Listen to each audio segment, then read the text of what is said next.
Welcome to the Mind Garden podcast, where we explore how brain science is shaping humanity's future. Hosted by Becca Chambers and Jev Ray, we dive into the cutting-edge world of neuroscience, exploring how breakthroughs in healthcare, education, and human potential are redefining what's possible.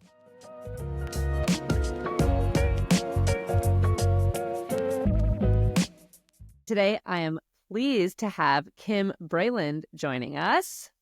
Hello. Thank you so much for inviting me. Kim is an associate neuroplastician and business consultant who brings a fascinating perspective on how neuroscience can transform business success. With over 20 years of experience, Kim specializes in ethical leadership and customer experience optimization through neuroscience-backed techniques. She helps organizations adopt human-centric approaches to enhance customer experience, improve sales strategies, and build stronger teams. And she's known for her work in neurosales and human-centered approaches to business transformation. So, welcome to the Mind Garden, Kim. I'm super excited to have you here. Thank you. I'm so excited to be here. I've just met Jev and I'm a fan already, but I've been a fan of yours for a while. So this is like a little bit, I'm starstruck. So this is exciting. I love that we have this in common, this love for brain, based learning. This is exciting. Totally. And what's so cool about the brain science industry that I'm only learning myself because I don't come from this is that it touches so many different industries, right? Like you are a business consultant. On the other hand, we're talking to researchers who are doing things in education and health and, really futuristic type stuff. But you're doing stuff that's like right now, practical, transforming business. So I guess that's a perfect place to start. I had never heard the term neurosales until I started looking into your work. And I'd just love to hear more about your journey into neuroscience, how you came to apply it to business, and kind of just a background there. Thank you. Thank you for asking. Yeah, so it is different, isn't it? But so I have been using behavioral science in my work for almost a decade. The neurosales, neuroleadership terms are fairly new. They've only been around for kind of, I would say, a couple years, maybe about 5. And I don't quote me on that because I haven't looked into it, but it's a way to help you understand how to ethically use principles of behavioral economics, neuroscience, psychology to ethically sell and market and lead. And so that's sort of always been the way that I work and how I work, no matter what, where my journey's taken me. But I have always been fascinated by people and how people can evolve and change and how environment or the way that they're spoken to or things like that can really affect performance, decision-making, and conversations and in terms of the sales cycle or building a high performing team. So these are sort of, principles I've always used. And now it's just, I feel like becoming a lot more commonly known to the rest of the world, which is exciting because you're right. There's so many applications in so many different areas for behavioral sciences. And it's really it's a pretty awesome, epic time to be alive, to be honest. No kidding.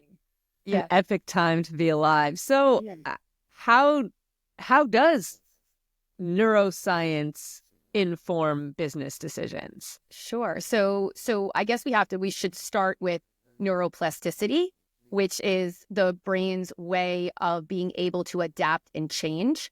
For, a long time, people thought that you developed by a certain point, your brain was what it was or is, and that it cannot be changed. But we're actually learning that's not true. The brain can respond and rewire and grow, forming new neural pathways depending on the different, thoughts, stimuli, different experiences, the way we handle emotion, the way we perceive things versus the way others perceive things. And when we can build up our neuroplasticity, then we're actually, this is where great innovation, curiosity, and performance and being able to achieve these things, that's where it comes from those capabilities or believing in those capabilities. No, that's pretty interesting, the way you kind of brought it all together conceptually, because, in sales, we talk about adaptability all day, right? We talk about being able to persuade, convince, X, Y, Z. At the end of the day, no one has really put it into the context of neuroplasticity, right? One's ability to shift the way they're thinking, change their cognition altogether, change their behavior altogether. But I find that really interesting how you kind of brought these two domains together, if you will. You know what I mean? looking at it from a business functional perspective rather than just a purely research perspective in that case, in the context of neuroplasticity, that is. Yeah. Cool. Yeah. It is pretty cool. I get to kind of work. I have an amazing network of neuroscientists and really awesome, amazing people that are doing the work and doing the research and having the fun with the different, apparatus that can measure the different, just the way the neurons are operating in the brain. I don't do that, at least not yet. But I get to understand it and learn it and apply it to everyday life and like how people perform. And I think that can be hard at times, bridging the gap between science and real life application. That can be really tricky. And when it comes to leadership or sales, there's certain words we always hear of, like overcoming objections, or, why did I lose that deal? At some point, if you lose a deal, at some point, you have agitated the amygdala. And if you agitate the amygdala, that's not good. We don't want to do that. And so teaching people how to do less of that, it's pretty cool.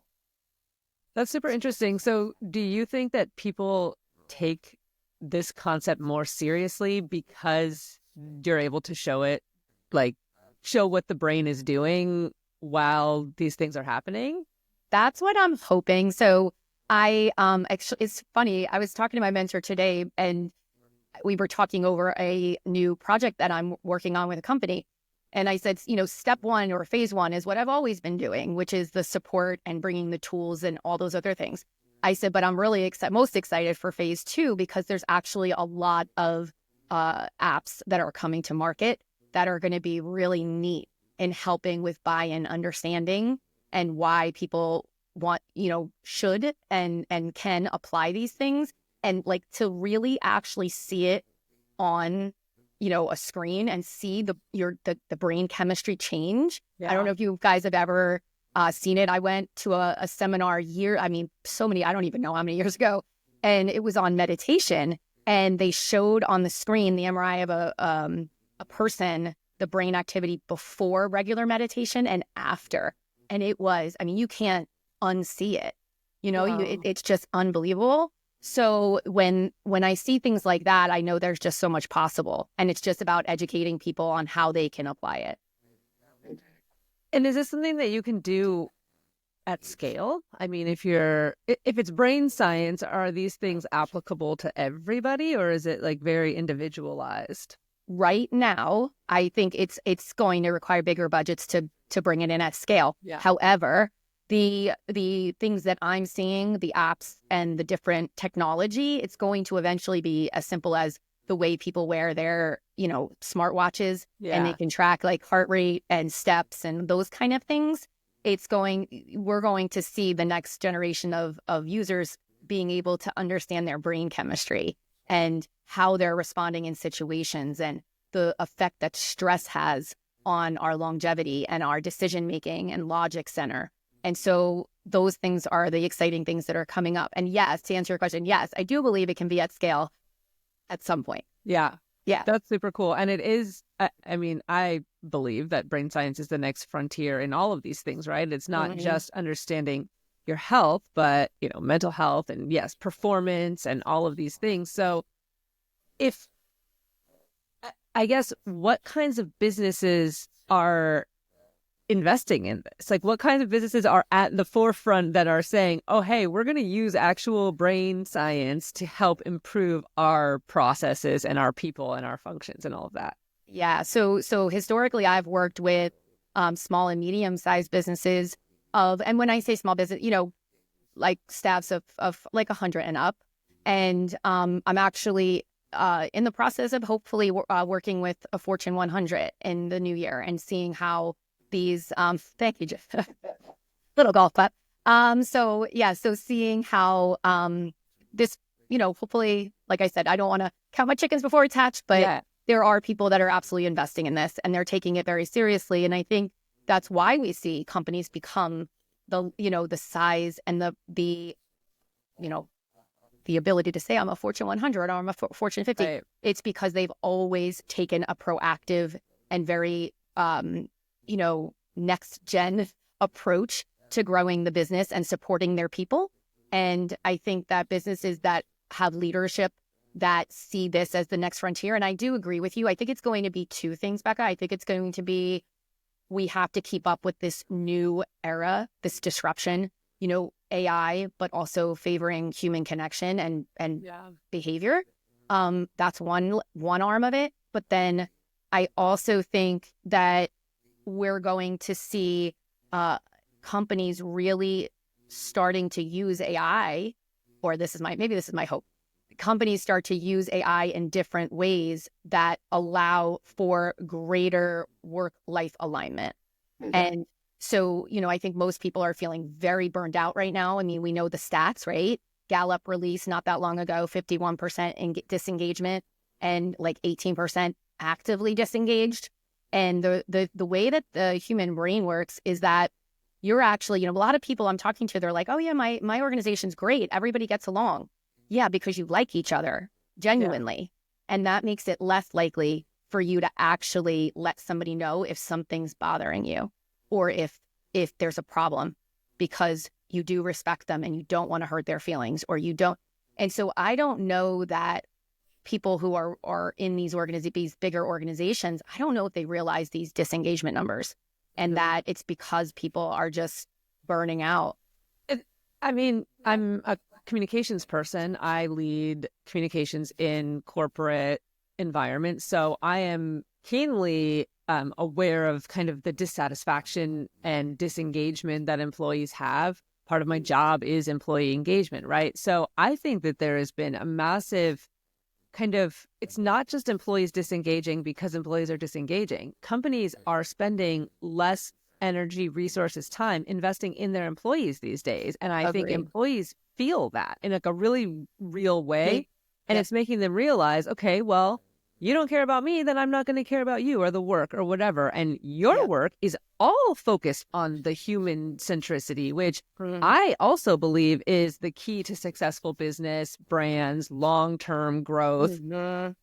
How does this and what you're doing, which is real science behind the human centricity, how is that hopefully going to change the way people look at this? Because this trend towards, well, if employees don't like it, they can leave is really a bad trend. I agreed. You summarized it beautifully, what's happening. And I think that there's been a multiple decades long profits before people initiative, and it's going to catch up. And I think there's going to be a massive talent management crisis within the next decade. I think you're going to see, as the economy starts to bolster and people feel more confident about, switching their positions, and you're going to see, and that costs companies, just an exorbitant, high attrition costs companies an exorbitant amount of money. Way more than investing in your employees while they're there. Exactly. And I'll never understand. Well, let me play devil's advocate for a minute here, because, I'm in the talent acquisition space, and just like you guys are saying, I'm seeing the very same trend happen, right? A lot of people becoming a lot more disengaged. And, where I actually started realizing this happening more often was following all the mass layoffs in tech, right? 2022 onwards, we have hundreds and thousands of people that are just all of a sudden popped into the talent market. And tenured employees too. We're not just talking about people who just recently graduated college or at the bottom of the food chain and they get cut. Talking about people that, you would have thought they would have, retired in that position, right? And now you have this whole stigma that starts to develop about, job security is a thing of the past, and it starts to become that way, right? And, once again, all this kind of ties back, yes, to what you said, Kim, the fact that, it's profit over people. We're pleasing the shareholders first versus, making sure our employees are taken care of. But here's where the devil's advocate part comes in, right?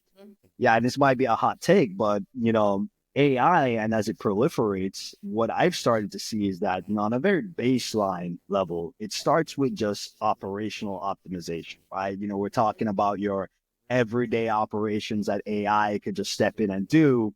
And it starts there and it vertically scales up onto the point where, you have what they're assuming now will be entire systems of agents running whole companies. So it kind of seems like there's an inverse relation right now as AI, I guess, proliferates.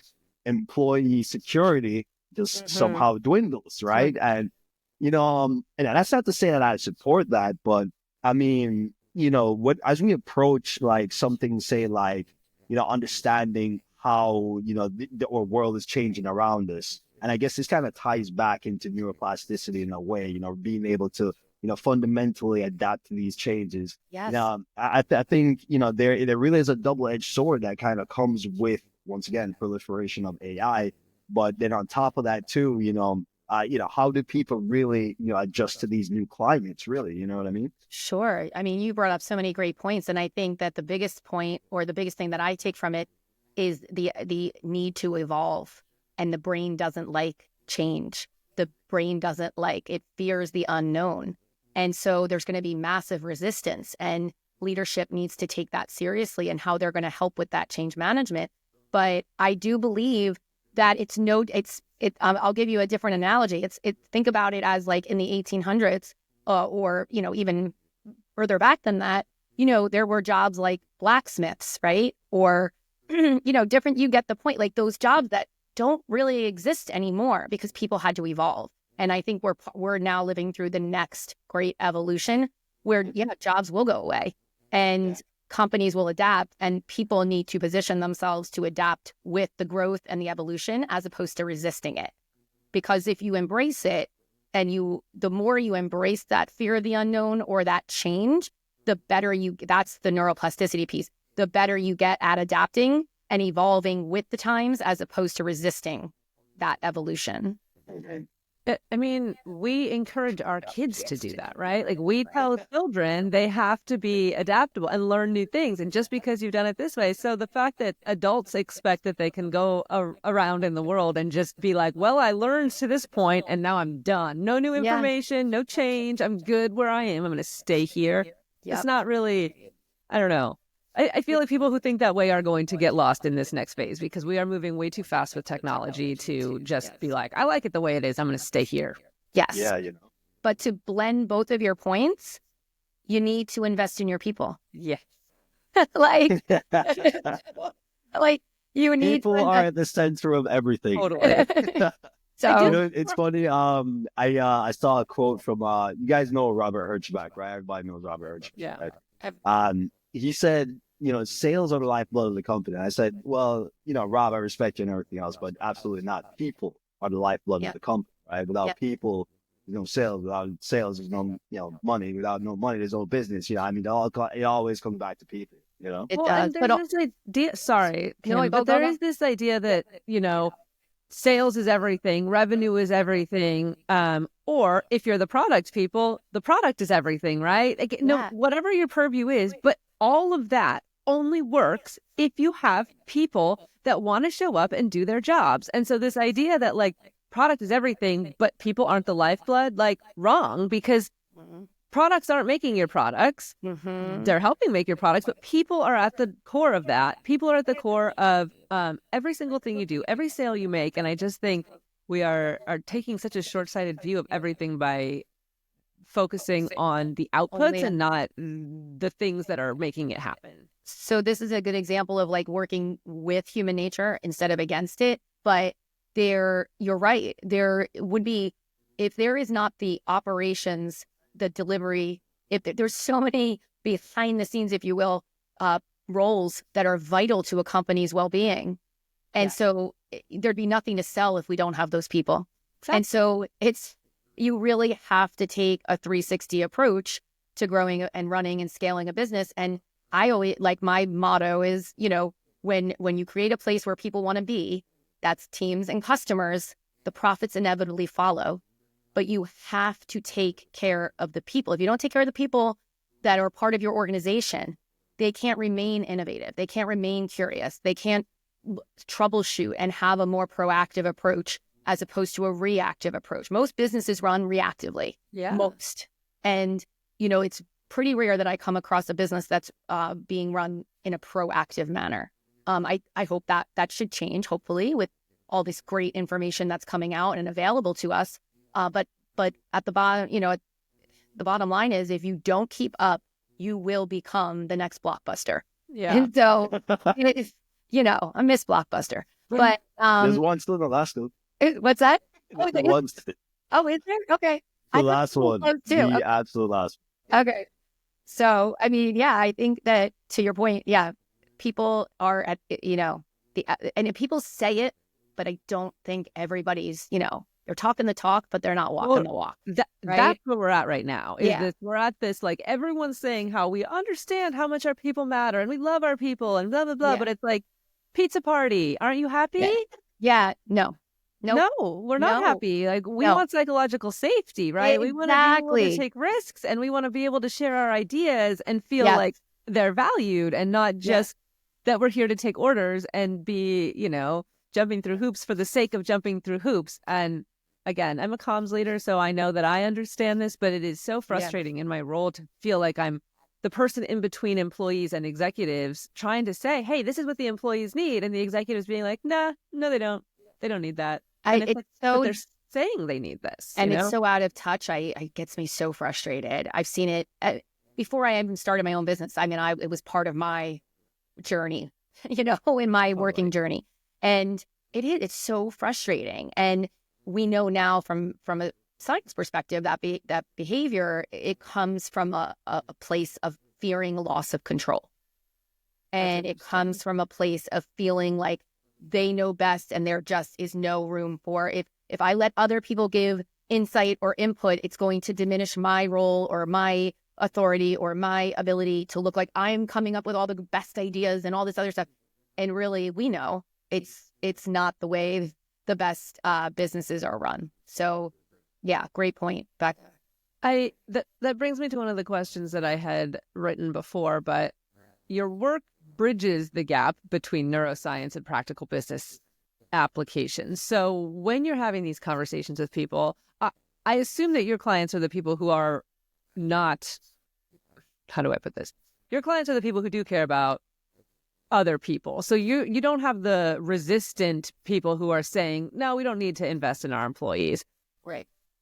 Are you having those conversations with anybody? Any of those resistant, or the executives that think that they're walking the walk when they're really just talking the talk, and showing them how, like, the science says this? Like, are you able to change hearts and minds with the science, or are you finding interesting, surprising outcomes with the science?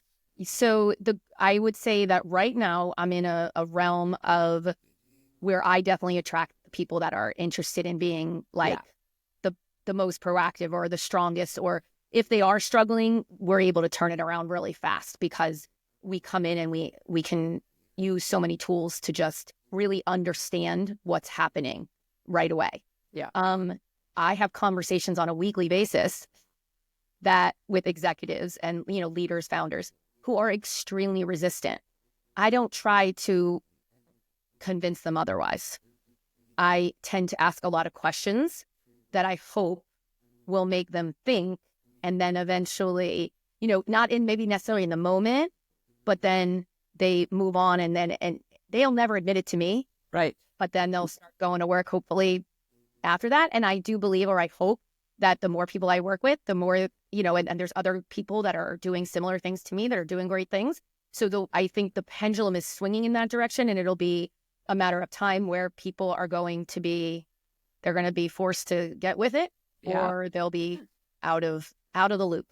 So presumably, though, there is somewhat of an education barrier when you kind of introduce this practice to executives and stuff. Absolutely. Right? I have to, when I put my proposals together, I have to always tie it into the budget. I have to always point it to the KPIs. I have to always show how the human behavior piece ties into productivity, performance, sales, always. And it's not to say I don't do it unethically. If it's not there, it's not there. But it's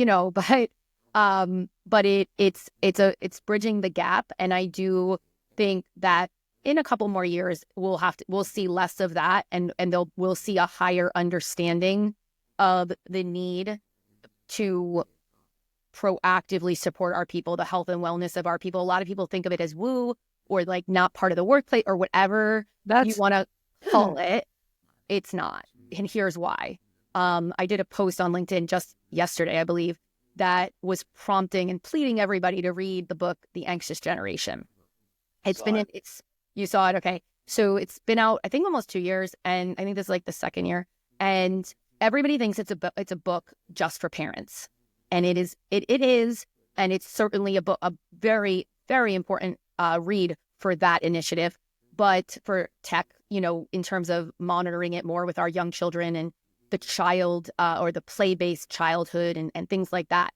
But I mean, if you think that adults haven't been impacted in similar ways, I mean, I'm sorry. I think the data is showing us that it is. And I think companies are, and it's going to take time, but they're going to have to understand that they need to do things to promote the 7 types of rest that humans need. And being 365 attached to our devices, you are literally crushing people's creativity, their innovation, their performance, human connection, all of it.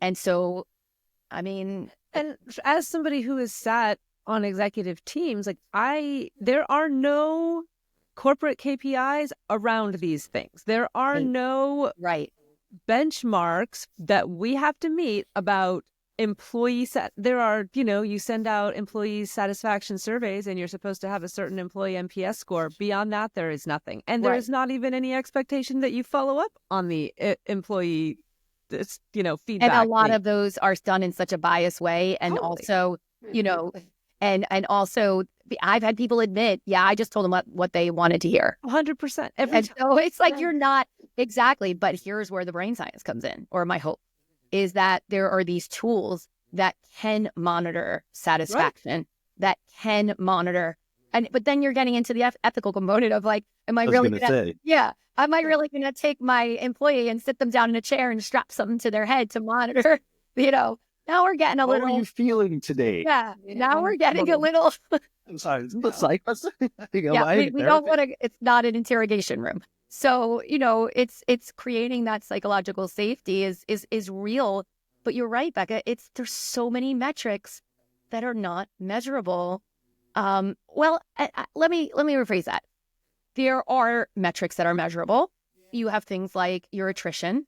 You have things like employee driven initiatives where they can actually show their interest in something. Right. And there's different ways to do that, right? And so there are some, but it's incredibly hard. Well, it's hard to show ROI in investing. Yes. That's the hard part. I'm investing X dollars and I'm going to get Y out of it. That's really hard to show. And I think what you're doing is creating some baselines and data that will then make it easier maybe to show. That's my hope. I'm actually... this is brand new, so I have no data to tell you or nothing to say like, oh, this is what, but I'm in the process of pitching certain companies with high performance, high stress, think healthcare, things like that. I'm trying to pitch amygdala reset stations. This is not a concept that I created. I take no credit for it. You can Google. I don't actually know the originator of it. I know that my kindergartner has them in her school, and it's amazing. And the other day, she was like coming, I was trying to get her to bed. She doesn't need sleep. It's so frustrating. So we're going up the stairs, and I'm trying to get her to sleep. And she's like, Mommy, I had the best day. I said, oh, yeah? I said, why is that? And she said, well, first, I love learning. And second of all, I love to reset my body. And third of all, I like when Declan throws me the ball. And I was like, man, to be in kindergarten again. And I said, Tell me more. What do you do what do you mean, like, regulate your body? And she said, well, after lunch, we have the wigglies and we're all crazy. And so we get to come back and we get to like color, or we can stretch, or we can put our head down for a few minutes. And then I feel all better and I'm regulated. Wow. Thought to myself, if we think, and Becca, going back to your point from earlier, if we think that as adults, we just suddenly grow out of the need of things, it's crazy, right? Yes. So the idea of these amygdala reset stations is that it would have to be a certain framework, and it would be different for every company, but it would basically be a place where team members can go. Maybe it's a room with like low lighting, soft music, and you just get a few minutes to do some breathing exercises. Maybe there's some headphones where you can do guided meditation.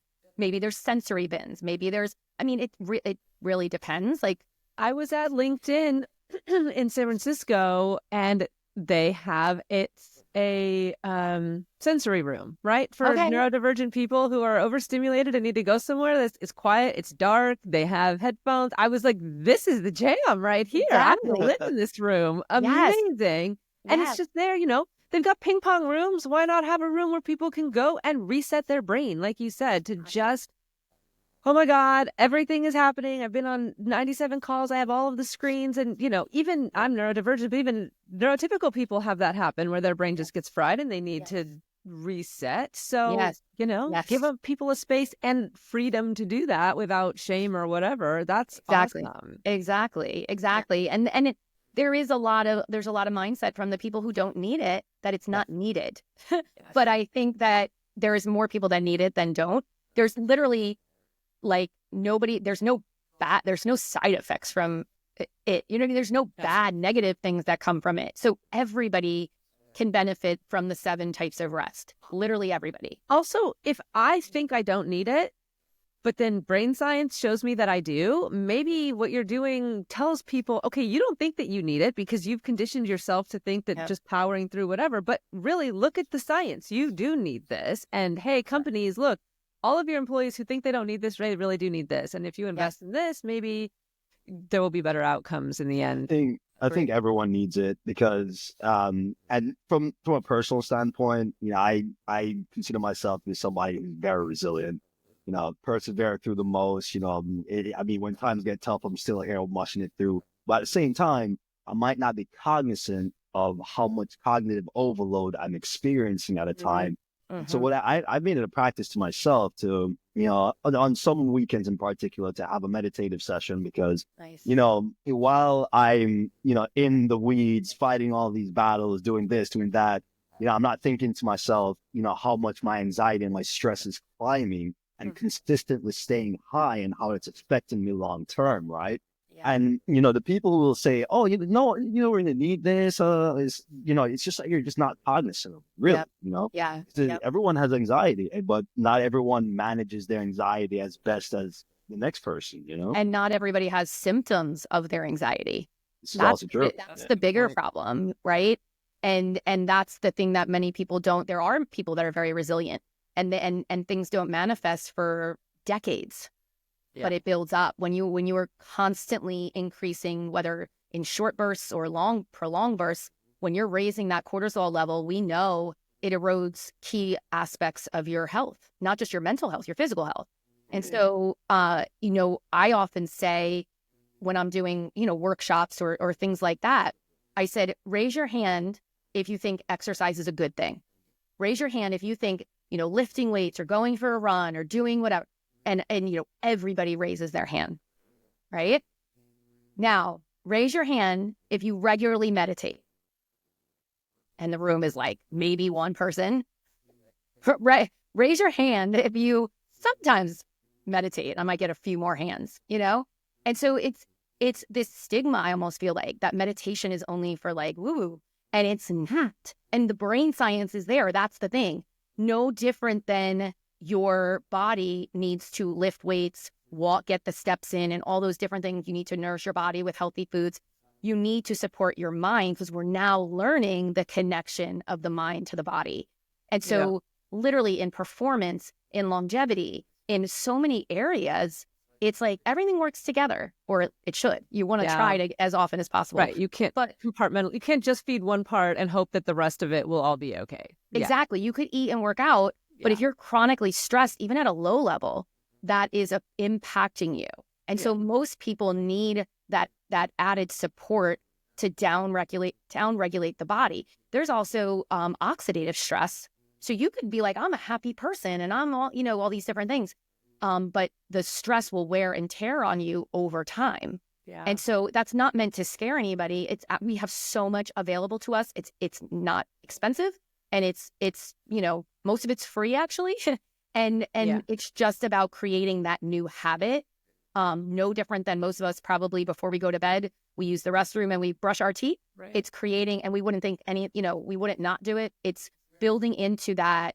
So that workshop I mentioned earlier, they said 5 minutes a day of meditation, whether self or guided, has a like a profound change on the brain, as opposed to like maybe 1 30-minute session a week. Huh.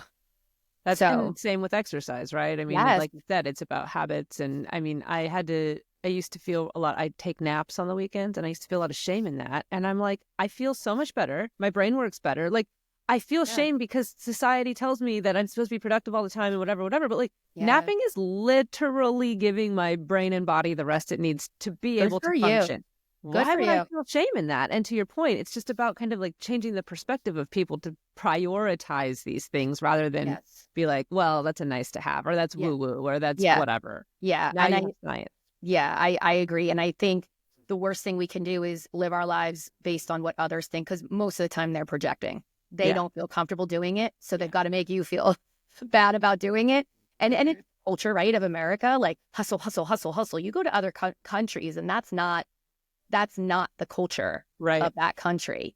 And that's why you have to just make decisions based on what works for you. I'm all for napping. If it didn't take me 45 minutes just to fall asleep, I would probably nap more. Yeah, I know. I'm the same way. I have to like block out 4 hours because it takes me an hour to fall asleep. Yeah. I want to shift really quick because there is something that I saw in your LinkedIn profile that I'm super interested in, and that is that you are a dyslexia advocate, because I too, well, I'm a neurodiversity advocate generally, but my kids are dyslexic, and I've learned a ton about dyslexia over the past few years navigating their journey. And so I would love to hear about you and your experience in there. Yeah, so similar journey. I can't say that.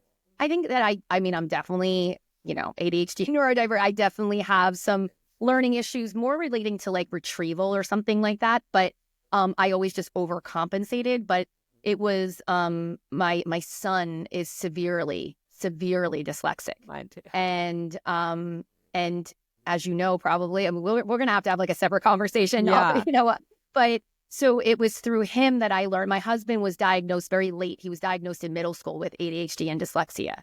And Jack, I knew from birth that something. Mine's Jack too. Oh, my very dyslexic. Wow. Oh, this is weird energy here. Okay. No way. This is awesome. And I knew from birth too. Okay. Yeah, never sat still. All right, we definitely have to set up a coffee chat then. All right. So so it was just one of those things, and I kept, just really pushing it. And I did see it with my older daughter too, but not nearly as severe. Jack was severe, and I used to be a teacher for a couple years. I was an elementary teacher for a couple years, and so I knew, I had enough. I had more than just the average knowledge, right? And so I kept pushing, and ultimately, I won't go through the whole story. It was not a pretty situation with the school system, but we got him what he needed. We placed him privately in a school that's specific for dyslexia. He started in end of second grade, beginning of third grade. I have to go back and look. And he, I can't talk about it too much because I start to cry. But I'm the same way. It's like thing, right? He's doing phenomenal now, and he's reading. He's able to write. He is excelling, and so it just shows you when you get the brain what it needs. There's so much possible. And I'm only just beginning in my dyslexia advocacy. This is why we definitely have to talk, because my whole why did I go on my own instead of just continuing to work for a company or freelancing or things like that is because I do want to scale what I'm doing. And I ultimately hope that I can fund a nonprofit for language-based learning difficulties. 50% of our prisons are simply because people were never taught properly. That's how I found out my kid was dyslexic. His kindergarten teacher was like, there are two paths for Jack. And it is basically if he doesn't get the support he needs, he's going to end up in prison or he's going to wash out, right? Like there's just because one kid in a class of 30 who is severely dyslexic, like he cannot be supported here. It's just not possible. I'm so glad she was that. That's phenomenal. Because most people aren't, and they don't find out their kids need that help until 5th grade when they can't cover it anymore, and then it's a disaster. Those poor kids. Yeah, it's awful, and so many people don't know, and so many districts are not that progressive and proactive. And I was just lucky I had her. The district is not proactive, so yes. Okay, so individual person, just luck. And to your point, I could tell my kid was different than all the other kids from the time he was born, and the ADHD was off the charts, and certain things like he wasn't right-handed or left-handed for a long time. I didn't know that was a dyslexia thing. Did you know that? Yeah, so interesting. I didn't know that either. All these crazy things you would not think are dyslexia things. Like he could not, no matter how hard I tried, could not remember today, tomorrow, yesterday. So interesting. He couldn't. So they have a hard time of any concept, whether visual or just, what am I trying to say? Like in their brains, just like thinking wise, they like above and below, like those kind of things, like above and below or in front because and behind. They think in 3D, because they don't think in like spatial related and order and things like that. It's, you wouldn't think that is a thing, but yeah. But the reason why that is a thing for them is because their brains, they have actual better spatial reasoning than regular people. So they can't see things in the like plain way that we see it. They see things in these much more dimensional ways, which is why they're good at engineering and art and building things. Yes, and that's my Jack. Is that your Jack? That's 100%. My Jack. Oh my gosh. From the time he was 2 to navigate directions places. And I'm like, why does my 2-year-old know how, like, he's like a Google map in his brain. And then, 5 years later, we're like, oh, it's because he's dyslexic and his brain works in these like amazing ways. Yeah. But then he can't like look at an A and be like, I don't know what that is. And it's like, oh my God, we just went over this. Why can't you get it? Now he's in 5th grade and he reads like a champ. He spells like nothing. He cannot spell, but I'm like, that's what spell check's for, my boy. Like, that'll come along though too, because when I consulted with somebody years ago, like when we were going through this whole process, she said the decoding has to come before the encoding. So the brain has to learn and master and close those gaps, and it will happen. It absolutely. I have watched Jack. So my Jack is in 8th grade now, and the way his brain works, I mean, just the gaps, so to speak, and I hate to call them gaps even because I guess he's learning to think more like the rest of us. But, the things he's been able to learn and do and apply, I mean, I just keep seeing growth like compounding now. And I think you're going to see that too. And then there's always spell check. Always spell check. And I do see him though, like in other ways, like light years ahead of his friends in certain things. And like, I look at neurodiversity with every downside. There is like a massive upside. And as long as you can understand what that upside is, like you'll be fine, right? And figure out how to create all the coping mechanisms for the downsides, which there you go. Us neurospicy people have done over the years. Yes, I love it. It's so funny you mentioned that because I've taken up on myself to just stop referring to these things as disabilities, but instead dispositions, because I like that. Exactly what you just said. It's not so much so that this person is just completely disabled from, I guess, just life in general. Yes, they might learn on a different pace, in particular areas, particular domains, or they might demonstrate, I guess, some kind of aptitude in different areas, like extreme aptitude in other areas. But, I guess it all comes down to how we're wired, right? Which is why disposition, not disability. Yeah. Well, and there's like, we were just talking about all of the things that apply to a dyslexic person. Like they learn how to read differently. Turns out other kids, they learn better how to read that way too. So if we took the way that dyslexic kids learn how to read and applied it to everybody, everyone benefits from that. Same with like the ADHD stuff, right? The stuff that you're doing in business, like all of these things that we're like, oh, it applies to this subset of people. Really, it almost always makes everyone's life better. Accommodations make everyone's life better. And here's a good example, right? My city is changing all of the sidewalks to be wheelchair friendly, right? Oh, yeah. Guess who benefits the most from that? Women with strollers. Not disabled people, women with strollers. There are far more of them in our neighborhoods than people with wheelchairs. They put them there for the people with wheelchairs or people who, are using some sort of assistive devices. But more than not, they are being used by women with strollers. And I think that is like a perfect example of how accommodations benefit everybody in different ways. And I think we can apply all of this. 100%. Yeah. I love that. Amazing. Okay, I'm going to ask you the question that we ask everybody before we wrap up. Okay. Which is, I'm my big visionary, and hopefully you've thought about this. So what's an aspect of brain science that you think will completely surprise us once it's fully understood? Oh, gosh. I don't know that I have one thing. Okay. I think that once we understand the way, well, we know how the brain works, but I feel like we're starting to tap into its power.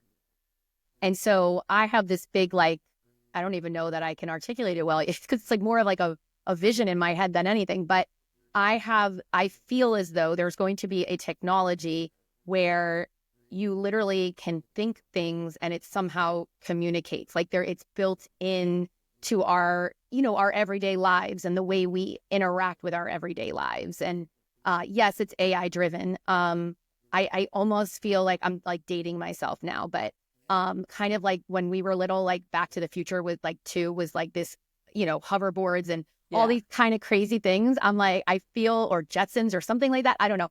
I feel like in the next 10 to 20 years, like there's going to be such a difference in our world, in the setup, in the way communities are built, in the way we interact with communities. I don't know. I feel in some ways we haven't even like chipped away at the iceberg of possibility yet.